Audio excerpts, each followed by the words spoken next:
All right, let's dive right into this explainer. We're tackling the staggering reality of rising food costs today by looking at something totally radical, the $5 a day grocery challenge. We all know the cost of living is climbing, right? Groceries feel like the fastest growing expense in our monthly budgets. But what actually happens when you strip that food budget down to the absolute bare minimum? So, could you feed yourself on just $5 a day? I mean, we easily drop that on a single drive-through coffee without even blinking. But the sources we're digging into today reveal that surviving on this micro budget isn't just possible, it's a highly strategic exercise. A bunch of creators and financial experimenters have documented their journeys trying to live, eat, and actually thrive on this exact amount. And honestly, what they found goes way beyond just eating cheap food. And this number right here perfectly frames our challenge, $33.26.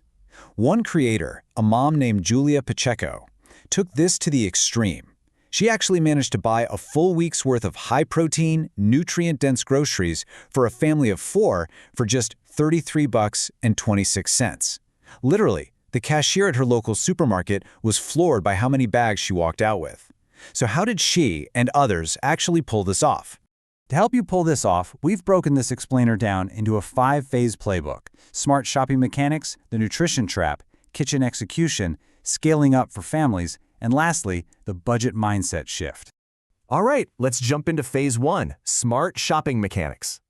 You see, surviving on $5 a day actually starts before you even step foot in a kitchen. To really win the grocery game, you've got to ignore those big, flashy price tags and train your eyes to look at the tiny numbers. We're talking about unit pricing, the price per pound or ounce. As our sources point out, this exposes the absolute true cost of what you're buying. When Julia Pacheco buys meat or cheese, she doesn't just look at the total sticker price. No, she reads that price per pound label to make absolutely sure she's getting the best value meat substitutes and the cheapest proteins available. Let's actually see those unit prices in action. The Best of Meal Prep guide notes that while traditional meats, like chicken or beef, average around $5 a pound, whole food plant-based proteins cost just a fraction of that. Tofu and dried beans sit around $2 a pound, and lentils are incredibly cheap at about $1.50. Swapping out meat for lentils just a few times a week literally slashes your grocery bill in half, all while keeping your protein intake sky high. Another awesome mechanical hack used by budgeters, like Australian teacher Kareen, is utilizing online shopping, specifically click and collect features. By putting items in a digital cart, you can easily rearrange your groceries if the total creeps over your strict weekly limit. Plus, shopping online physically removes you from the store, which entirely eliminates those spontaneous impulse buys. She also meticulously tracks supermarket reward points to cash in for free supplementary snacks. She actually used a $10 credit to treat herself at the end of the week without technically breaking her $5 daily rule. Brilliant, right? Moving right along to phase 2, the nutrition trap. Now, what's really interesting here is that eating cheap is easy, but eating cheap without starving yourself? That requires real strategy. You've got to recognize the difference between high-volume filler foods and nutrient-dense foods. You can't just snack on cheap fillers like cucumbers and rice cakes and expect your brain to function. You have to balance those low-cost ingredients with essential daily calorie and protein intake. The goal is to prioritize versatile, nutrient-dense items. Think eggs, peanut butter, and oats. Well, Kareen actually learned this the hard way. A few days into her challenge, she felt unusually hungry and just totally fatigued. So she decided to log her meals, which were basically tuna, rice cakes, and small salads, into the MyFitnessPal app. And she discovered a massive warning sign. She wasn't hitting anywhere near the bare minimum 1,200 daily calorie threshold recommended for adults. Sure, she was eating a nutritionally healthy profile of carbs and fats, but the total calorie load was dangerously low. It's a massive pitfall. If you don't actively plan for calorie-dense staples, an extreme budget will accidentally starve your energy levels.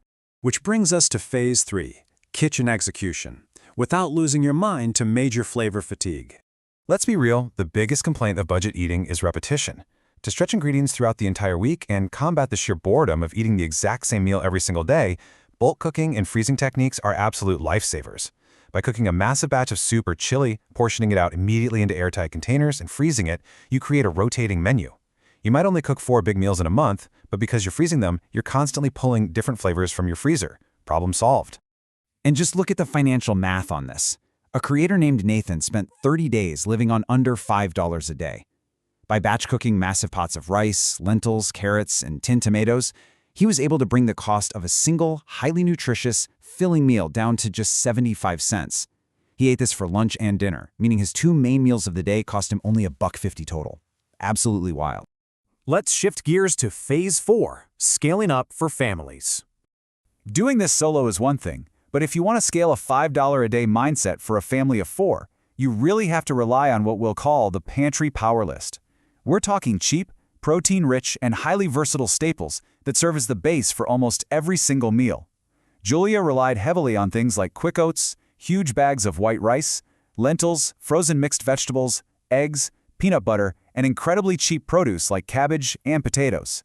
And hey, quick tip, frozen vegetables are often way cheaper than fresh, and they won't spoil before you can even use them.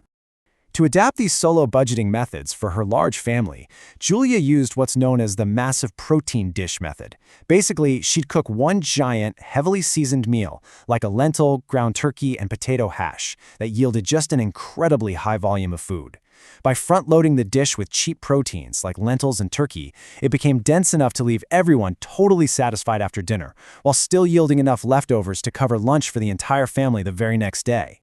And finally, that brings us to Phase 5, the budget mindset shift. Restricting your spending this drastically actually comes with some totally unexpected psychological benefits.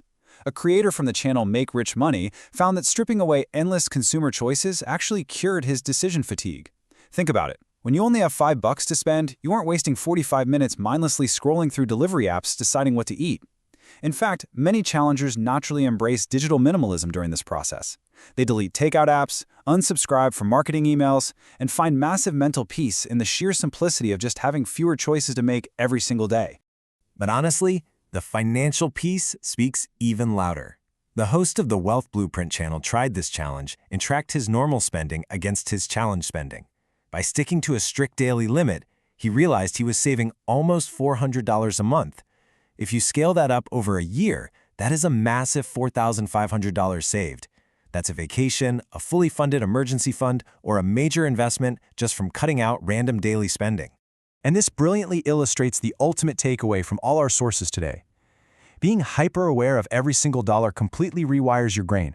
You transition from a mindset of, can I afford this random coffee or online purchase, to asking yourself, wait, do I even want this? Does this actually serve my goals? It trains you to value your long-term financial freedom way over those short-term dopamine hits. So I'm going to leave you with this thought. You definitely don't have to live on $5 a day forever. But if you applied this extreme budget survival playbook to your own life, even just for a few days a week, think about the compound effect. What could you do with an extra $4,500 a year? It is absolutely amazing what happens when you start paying attention to the small numbers.